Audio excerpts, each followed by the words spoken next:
We're back for another lesson out of our principles book. This is the one that I use, and we are in chapter 6 on landlord tenant or lessor lessee. Remember, if it's OR, it's probably the owner of the home. I believe I ended on page 170, but there's some good stuff in there that I want to really make sure that you understand about landlord tenant. So termination of a lease.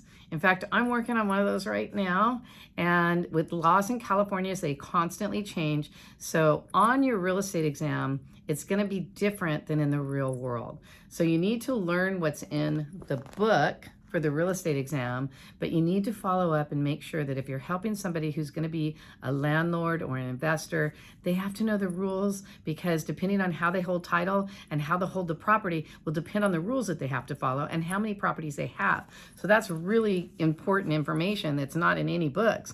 But I was looking at the termination of a lease because I have a tenant in one of my properties that I want to rehab. So what I'm going to be doing is I'm going to go in there and completely redo the property and re-rent it out. And she knows I've been planning on doing this for a long time. She was only supposed to be in the property for 6 months. She's been there over 7 years. It's time for me to move forward. So I'm looking at the termination of a lease or a rental agreement. It says a lease or a rental agreement can be terminated for a variety of different reasons. A lease, so usually a lease has an ending at the end of the period. So like you do a 1-year lease, and at the end of the lease, if they want to stay there, it usually rolls into a month to month, and now it's month to month instead of a lease. So rental agreement termination by written notice, that must be for at least one rental period. So if they rent month to month, you have to give them a 30-day notice. If they rent 2 weeks to 2 weeks, it's only a 2-week notice. So it says, for example, if tenancy is on a, there it is, 2-week basis, then the rent is paid for that period, then 2 weeks notification is required. So the different ways to terminate a lease is expiration of the term, so a year's over, lack of quiet possession. So quiet possession, when somebody rents from you, you cannot bother them, okay? At the same time, you know, there's responsibilities to each of you. The landlord has a responsibility to keep you happy. You're paying rent to have possession of the property, and they deserve to have the property in possession in a quiet, nice manner. The landlord shouldn't be knocking on the door, bugging them, and wanting to visit them. On the other hand, it says lack of quiet possession. It could also be, because we don't have, this is not on the state exam, but it's in the book on page 170. It could be lack of the fact that the tenants are being quiet. So I don't know. That one's kind of, I've never seen that in the real world of real estate, and I haven't seen it on the test. So kind of, that's just there. I don't want you to read the book and see it and go, why didn't she say anything? Because it's not on the state exam. Repairs for habitability. If there's so many things, now remember, I'm not an attorney, but I'm teaching you about landlord tenancy. And the thing is repairs and habitability. If you are living in a property, because I have people ask me questions all the time, and I say, I'm not an attorney, but if you're living in a property that the landlord is not taking care of, then what you do, you have lots of choices. You know, if they're not taking care of it, give them notice, and you have to tell them, look, you know, there's a leaky pipe, you haven't fixed it, it's making it not habitable, and I'm going to break my lease and move out. You can move out. You don't have to stay there, because because they're not fixing it. It's lack of keeping the property in good condition, and so they're evicting you technically by not taking care of the property. Now, I had one student tell me, well, I really love my place, and he won't fix it. I said, well, then get 3 bids, because that's what I have my tenants do. Get 3 bids, show them to him, and pick a bid and subtract it from the rent. Because in California nowadays, with the cost of rent, honestly, the repair can't cost more than your rent. And, you know, pay for it to be fixed and give them the receipt. Simple as that. So repairs. Destruction of the premises, property burns down or floods or something, yeah, you can move out. Surrender or abandonment. Surrender is when both the landlord and the tenant agree together to cancel the lease.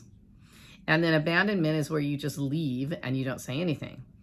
Breach of conditions and eviction of operation of law. Maybe you didn't pay the rent, so they're evicting you. So termination, it says expiration of the term. So now they're going to go through all of that. So let's look and see what they say for the lack of quiet possession. However, like I said, it's not on the exam. It says a tenant is entitled to quiet possession. So it was the first one I told you. and enjoyment of the premises without interference. The lease or rental agreement is made with the assumption that the tenant will have the premises and enjoy quiet enjoyment, uninterrupted stay. The landlord has the responsibility to maintain reasonable, quiet, it says quiet on the premises for his or her tenants, and must not harass them unduly. Failure in either responsibility can give the tenant grounds for termination of the lease. In California Civil Code, so it's saying by law for California, it permits the landlord to either tenant's unit under the following conditions. So it says it permits the landlord. That was worded kind of weird. California Civil Code permits the landlord to enter the tenant's unit under certain conditions. So here's the only reasons that your landlord can come and knock on your door, but you have to give, the landlord has to give you 24 hours. Emergencies, necessary repairs, to show the premises to a new renter, buyer, or appraiser, if the tenant has abandoned the premises, and with a court order to enter. So those are the 5 reasons. Now remember, on YouTube, what you can do, if you missed it, you can rewind it and rewrite it, or however you want to take your notes. So on the top of 171, it says victims of domestic violence. Now this is a really bad thing. If you're a landlord and you have tenants in your property that have domestic violence, you almost get involved in their friction. So here's what it says in the book. It says, victims of domestic violence may pursue a special lease termination. The person must provide the landlord with a 30-day written notice notifying and a copy of a police report from the domestic violence report that has been filed. Alternatively, the court also issues protective order or report from the third party qualified to give assistance for domestic violence may be submitted to the landlord. So the next one, it says the landlord can enter the properties when the tenant is present. So no worries. It says no written notice of entry is required if the landlord believes the tenant has abandoned the premises, if it's an emergency. So I know that I had 2 abandonments when because I'm a landlord and I invest in property in California. I also invested in other states. I like to buy stuff that's within 45 minutes of where I live so that if a problem happens, I can take care of it. I've tried other states. You have to make sure that you know the other states' rules and regulations and how their mortgages work, because in California, we don't do mortgages, we do trust deeds. So the one thing that I want to make sure you guys know is every time I put a video up, no matter what the video is about, it has golden nuggets. There's always little things in here that I may say and you're like, wait, Sharon said that. And then if you have a question or a comment about it, you can put it in my YouTube and I'll go in and check the comments. And if you have a question or a comment about something about landlord tenancy or where I've owned property, or if you want to find out how you can